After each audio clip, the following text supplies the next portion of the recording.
কিছুদিন আগে ডার্বি হয়ে গেল, কিন্তু প্রশ্নটা উঠছে যে এটাকে কি সত্যি ডার্বি বলা যায়? ডার্বি মানে তো বাংলার আবেগ, বাঙালির আবেগ সবকিছু জড়িয়ে থাকবে, কিন্তু সেই জায়গাটায় ডার্বি আবেগ এখন যতটুকু দেখা যায় খেলা যখন চলে ওই স্টেডিয়ামের ভেতরে, স্টেডিয়াম থেকে বেরিয়ে গেল ডার্বির আবেগ। আমাদের যেমন ডার্বির আবেগটা চলতো, তবে আমাদের হেরে গেলে আমাদের মানে জীবন দুর্বিষহ হয়ে যেত।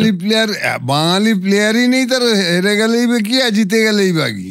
আমি তো বুঝলাম না এই ডার্বি নিয়ে তো সেই হই হুল্লোড়। সেই আগে আমরা যখন হেরে যেতাম আমরা সল্টলেক স্টেডিয়ামেই বসে থাকতাম অনেকক্ষণ, সব ফাঁকা হয়ে যাওয়ার পরে যেতাম।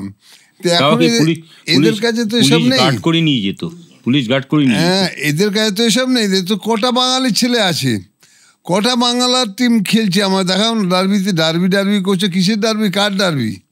কিসের খেলা? কে খেলছে? কারা জিতছে, কারা হারছে?